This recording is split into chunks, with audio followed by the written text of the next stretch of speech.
Ayo berinvestasi akhirat, bangun rumahmu di surganya. Sempurnakanlah ibadah Anda dengan beramal jariah yang pahalanya tidak terputus hingga akhir kiamat.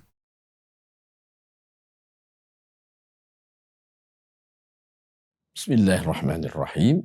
Assalamualaikum warahmatullahi wabarakatuh. Alhamdulillahi rabbil alamin. Wabihi nasta'inu ala umuri dunya wad-din. Wassalatu wassalamu ala ashrafil anbiya'i wal mursalin. Wa ala alihi wa ashabihi wa man tabi'ahum bi ihsanin ila yaumiddin. Asyhadu an la ilaha illallah wahdahu la syarika lah. Wa asyhadu anna Muhammadan abduhu wa rasuluh. Kaum muslimin dan muslimat, para pemirsa dan pendengar Radio Republik Indonesia Sorong Program 1. Alhamdulillah, bersyukur kepada Allah Subhanahu wa taala yang masih memberi kita kesempatan untuk bisa bersilaturahim melalui kegiatan rutinitas pekanan ini. Semoga kita semua dirahmati oleh Allah Subhanahu wa taala.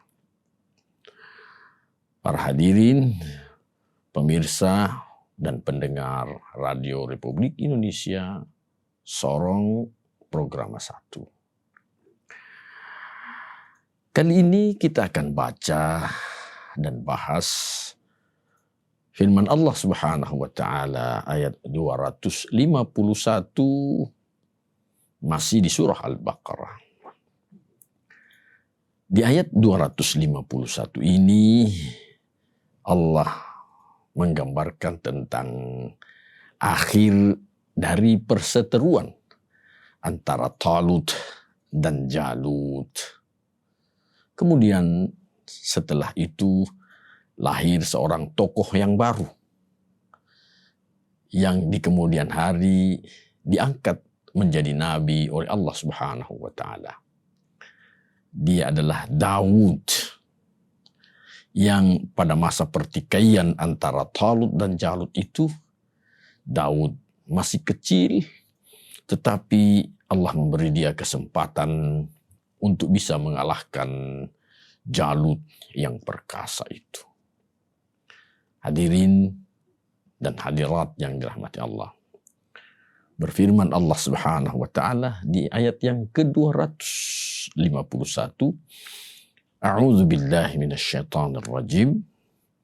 Fahazamuhum biidznillah. Wa qatala Dawud Jalut wa atahu Allahul mulk wal hikmah. وَعَلَّمَهُ مِمَّا يَشَاءُ وَلَوْلَا دَفْعُ اللَّهِ النَّاسَ بَعْضُهُمْ بِبَعْضٍ لَفَسَدَتِ الْأَرْضُ وَلَكِنَّ اللَّهَ ذُو فَضْلٍ عَلَى الْعَالَمِينَ. Maka mereka pun juga, yaitu adalah Talut, mengalahkan Jalut dengan pasukannya biiznillah, dengan izin Allah. Wa qatala Daud Jalut, dan Daud membunuh Jalut. Wa atahu Allahul mulka wal hikmah, dan Allah memberikannya kepada Daud itu kerajaan dan juga al-hikmah, kebijaksanaan. Wa 'allamahu mimma yasha', Allah mengajarkan kepada Daud apa yang Allah kehendaki. Walaula daf'ullahin nasa ba'duhum bi ba'd, sekiranya kalau bukan karena penolakan Allah terhadap manusia antara sebahagian mereka terhadap sebahagian yang lain, lafasadatil ard, maka benar-benar bumi ini akan rusak. Walakinnallaha dzu fadlin 'alal 'alamin. Akan tetapi Allah itu dialah yang memiliki keutamaan atas seluruh makhluk di alam ini. Para hadirin dan hadirat yang dirahmati Allah. Seperti yang menjadi kebiasaan orang dahulu kala di dalam berperang, maka sebelum peperangan massal itu terjadi, ada yang dikatakan dengan perang tanding. Perang tanding. Jagoan kelompok yang satu menantang jagoan dari kelompok yang lainnya. Ini pula yang terjadi pada peperangan antara Talut dengan Jalut. Jalut yang dalam riwayat yang sudah kita sampaikan terdahulu, bahwa ulama kita menjelaskan Jalut itu tingginya kurang lebih 2,5 meter. Kemudian dia tak bisa menunggangi kuda perang karena kuda tersebut tidak mampu untuk membawanya. Disebabkan karena besarnya badan daripada Jalut. Kita sudah sampaikan dahulu kala juga bahwa Talut itu termasuk orang yang mempunyai badan yang kekar. Allah memberi dia keutamaan, kelebihan dalam persoalan ilmu dan juga badannya. Tetapi Jalut tak kalah hebatnya dari sisi fisik. Dari sisi jumlah tentara sudah lebih banyak. Persediaan bala tentaranya jauh lebih lengkap. Dan secara pribadi, Jalut punya fisik yang luar biasa. Hadirin yang dirahmati Allah. Dalam perang tanding itu, maka Jalut ini maju ke depan. Dengan suara lantang dia berteriak, menantang siapa orang yang berani di antara pasukan yang dimiliki oleh Talut. Tetapi tak ada satupun juga yang berani untuk keluar menjawab tantangan Jalut. Di sini diceritakan oleh ulama kita, fakharaja Jalutu yatlubu mubarizan faka'an nasu anhu hatta qala Talut. Jalut keluar dari barisan tentaranya.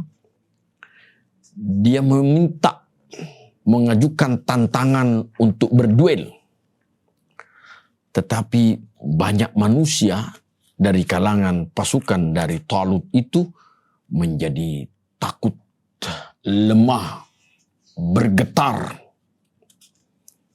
Hatta qala Talut, sampai-sampai Talut itu berkata, beliau berkata kepada pasukannya, mayyabruzu ilaihi wa yaqtuluhu, siapa yang berani menerima tantangan Jalut dan membunuhnya, fa ana uzawwijuhu ibnatayya wa uhakkimuhu fi mali, saya akan nikahkan dia dengan 2 dari anak gadis saya dan aku akan memberikan dia kewenangan dan kekuasaan untuk mengatur hartaku.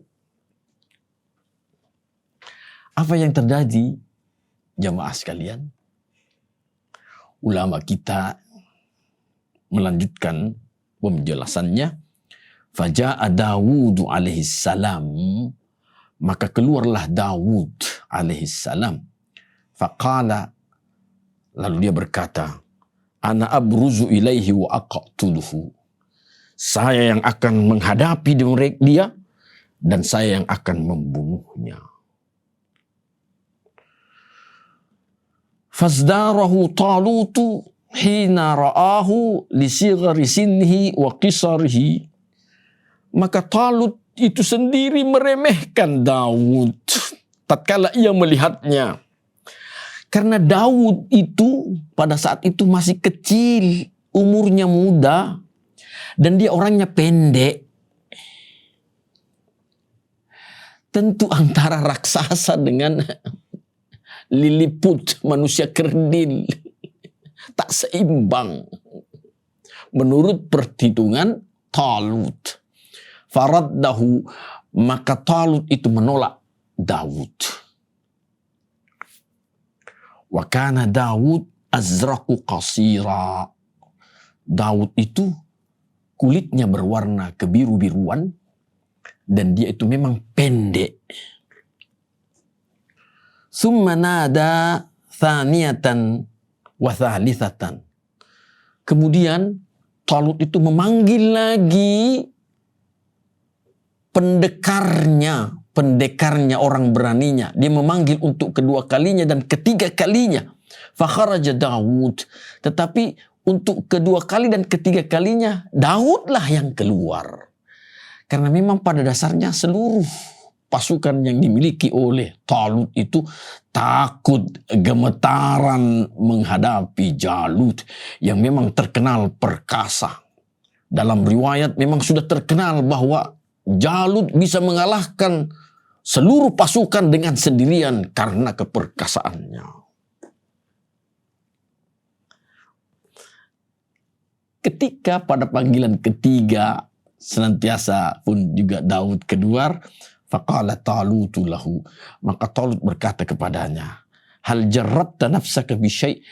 Daud, kau sudah melakukan sesuatu hal untuk membela dirimu, menyelamatkan dirimu? Qala na'am. Daud berkata, ya. Qala bimadha? Talut berkata, peristiwa apa gerangan yang terjadi pada kamu sehingga kamu itu bisa menyelamatkan diri kamu? Qala, Daud berkata, waqa'a dhi'bun fi ghanami fadarabtuhu thumma akhadtu ra'sahu faqata'tuhu min jasadihi. Ada seekor serigala yang ingin memangsa saya punya kambing dan domba. Fadarabtuhu, maka aku pukul serigala itu. Thumma akhadtu ra'sahu, kemudian ku pegang kepalanya. Faqata'tuhu min jasadi, lantas ku potong kepalanya itu, ku pisahkan dia dari badannya. Qala Talut, Talut berkata, adh-dhi'bu dha'if, serigala itu lemah. Hal jarrabta nafsaka fi ghairi, adakah kamu sudah melakukan hal yang lebih besar daripada itu? Qala na'am. Daud berkata, ya. Dakhala al-asadu fi ghanami, pernah pula masuk seekor singa ingin menerkam gembalaan kambing saya. Fadarabtuhu, lantas juga aku pukul singa itu. Thumma akhadtu bilihyaihi, lantas aku pegang kedua janggutnya aku pegang. Fasyaqaqtuhuma, lantas aku robek mulut dari singa itu sehingga dia mati. Kemudian Daud berkata, afatara hadzal asadu afatara hadza ashaddu minal asad? Menurut pandanganmu, wahai Talut, apakah lelaki ini, si Jalut itu, dia lebih perkasa daripada singa yang sudah aku bunuh itu? Qala, Talut berkata, la, tidak. Tidak. Sehingga dengan pengalaman pertempuran yang pernah dilakukan oleh Daud alaihissalam, maka mulailah dia maju menerima tantangan daripada Jalut. La'natullah. Para hadirin yang dirahmati Allah, Daud itu punya 7 saudara yang ikut bersama-sama dengan pasukannya Talut. ada 7 saudara Daud yang ikut bersama-sama pasukannya Talut. 7 saudaranya ini lolos dalam ujian-ujian yang Allah berikan terhadap pasukan Talut itu. Daud karena masih kecil, maka dia diam-diam mengikuti barisan pasukan Talut itu yang di dalamnya ada 7 saudaranya. Ketika dia berjalan, maka dalam riwayat sini dinyatakan ketika dia berjalan, falamma nahadha fi tariqihi, maka tatkala Daud itu dia ikut bergerak secara sembunyi-sembunyi mengikuti pasukan daripada Talut, tiba-tiba ada sebuah batu berkata, "Ya Daud, khudni fabi taqtulu Jalut." Wahai Daud, ambil aku, kata batu itu, ambil aku, fabi taqtulu Jalut. Karena dengankulah kau bisa nanti membunuh Jalut. Summa nadahu hajarun akhar. Kemudian ada batu yang lain, batu yang kedua juga memanggil Daud. Dan dia berkata, fakhudni, ambil pula aku, karena denganku pula kau bisa membunuh Jalut. Begitu pula dengan batu yang ketiga. Dia berbicara dan meminta kepada Daud agar Daud mengambilnya, karena dengannya dia bisa membunuh Jalut. Inilah yang menjadi cerita yang masyhur yang kita dengarkan. Saya katakan masyhur karena cerita ini sudah sering diulang-ulang dan tentu banyak di antara kita yang memahami. Talut memberikan baju besinya kepada Daud. Begitu pula perisai dan pedangnya.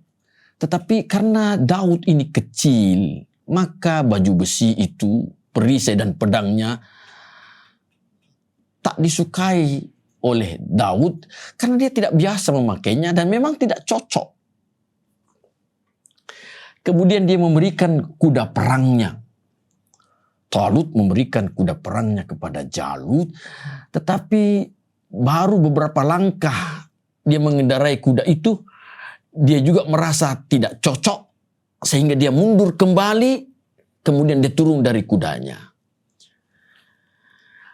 Ada sedikit ejekan dari pasukan Talut yang notabene termasuk golongan daripada Nabi Daud alaihissalam. Mereka, pasukan Talut mengatakan, hadza rajulun jaban. Dia ini adalah laki-laki penakut. Tetapi ucapan itu tidak dipedulikan oleh Nabi Daud. Setelah kuda itu dia tinggalkan, maka majulah dia dengan berjalan kaki menantang Jalut. Dia hanya membawa miqla. Miqla itu alat pelempar batu. Alat pelempar batu, dan dia bermodalkan 3 batu yang dia simpan di kantong batunya. Yang ketiga batu tadi itu yang berbicara kepada Daud supaya dia mengambilnya, karena dengannya lah dia bisa membunuh Jalut. Diambilnya batu itu, ditaruh di alat pelontar batu tadi, miqla. Kemudian mulai Daud memutar miqlanya, alat pelontarnya itu, dan batu pertama dia lepaskan. Kemudian batu pertama itu mengenai maudhi'al anf, mengenai hidung daripada Jalut. Tentu dia kesakitan. Belum sempat dia bergerak, maka batu kedua kembali terlontar dan mengenai matanya. Mata Jalut. Dia kembali merintih. Kemudian Nabi Daud kembali mengambil batu yang ketiga dan dilontarkan kembali. Maka kena pelipisnya. Dan tentu darah muncrat, dia jatuh, tumbang, dan jatuhnya pula menghabiskan kehidupannya. Jamaah para hadirin yang dirahmati Allah. Inilah ya, yang diceritakan oleh Allah Subhanahu wa taala dalam surah Al-Baqarah ayat 251. Wa qatala Dawud Jalut. Allah memberi kesempatan, kemampuan kepada Nabi Daud untuk membunuh si Jalut. Wa atahu Allahul mulka wal hikmah. Kemudian setelah itu, seiring perjalanan waktu, Allah memberikan kepada Daud itu al-mulk, kerajaan, wal hikmah, dan kebijakan. Jadi Nabi Daud, dia nabi, tapi kemudian hari dia menjadi seorang raja, tentu menggantikan mertuanya Talut, dan dia diberikan pula al-hikmah, kebijaksanaan oleh Allah Subhanahu wa ta'ala. Para hadirin, pemirsa dan pendengar Radio Republik Sorong, Program 1. Pelajaran yang kita bisa ambil dari cerita-cerita ini dan juga sebelumnya bahwa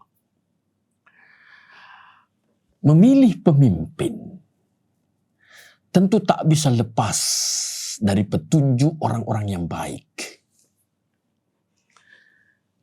orang soleh, ulama. Tentu mereka memberikan nasihat bagaimana cara memilih pemimpin sesuai dengan petunjuk Allah Subhanahu wa ta'ala. Kalau yang mereka ucapkan itu diperturutkan, maka tentu kemaslahatan yang akan terjadi. Kita setelah memilih pemimpin yang ditunjukkan, yang disampaikan oleh ulama-ulama kita, tentu berdasarkan dari nasihat agama, maka kita pun juga harus patuh terhadap pemimpin yang kita pilih, yang berkesesuaian dengan petunjuk-petunjuk Allah Subhanahu wa ta'ala yang dipaparkan dalam agama, dalam syariat Islam. Kalaupun ada hal-hal yang kita tidak sukai secara pribadi, maka tentu ketidaksukaan kita secara pribadi ini mesti kita atasi. Mesti kita atasi.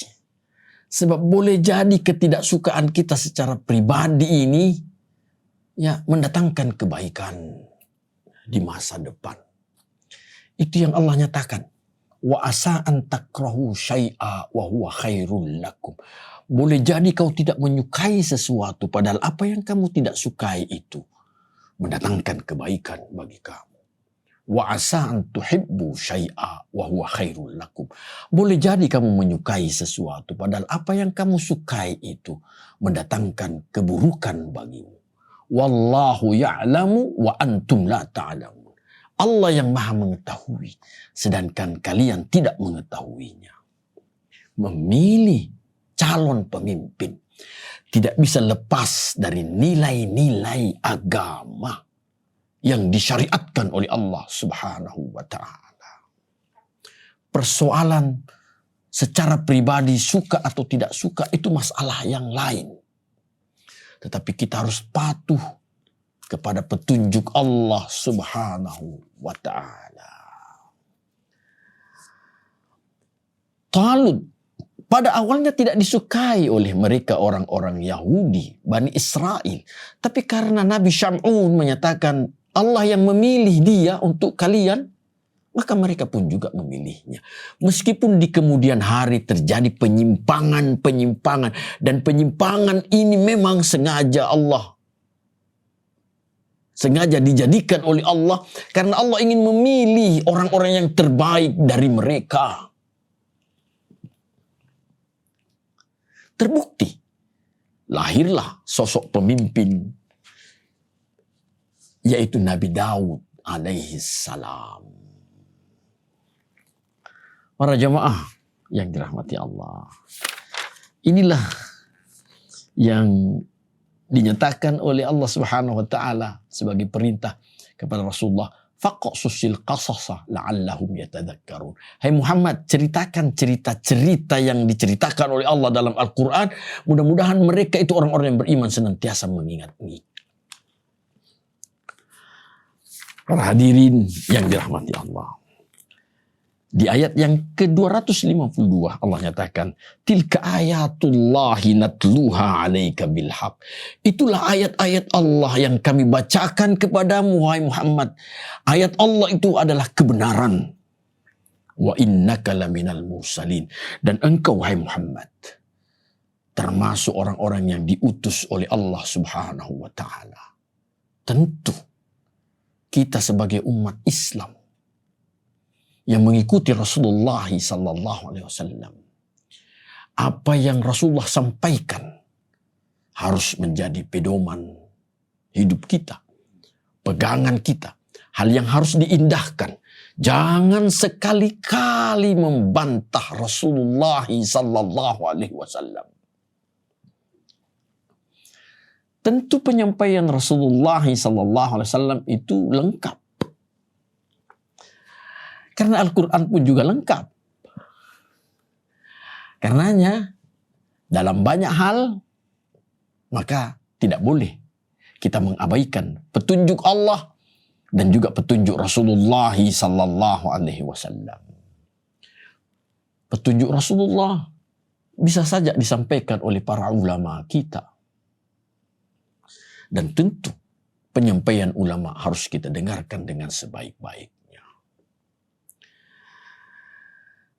Para hadirin yang dirahmati Allah, bukankah ulama itu pewaris para nabi? Rasulullah menyatakan, al-ulama'u warathatul anbiya. Ulama itu pewaris nabi. Sangat jelas petunjuk-petunjuk dan nasihat ulama dalam banyak hal. Dan di antaranya hal-hal yang penting itu adalah petunjuk-petunjuk yang disampaikan oleh ulama.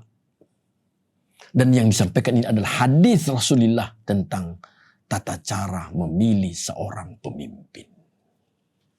Mari hal ini kita perhatikan. Sebab kalau tidak, maka tentu Allah tidak meridhai kita. Kalau Allah tidak meridhai kita, maka tentu kita ini lepas dari rahmat Allah Subhanahu wa ta'ala. Semoga Allah Subhanahu wa ta'ala senantiasa memberi hidayah, taufik dan inayahnya kepada kita semua. Hadanallah wa iyyakum ajma'in. Assalamualaikum warahmatullahi wabarakatuh. Ayo dukung media dakwah Masjid Agung Al-Akbar dengan ikut berdonasi pengadaan alat multimedia dan operasional dakwah. Usia boleh terputus, pahala jariah mengalir terus.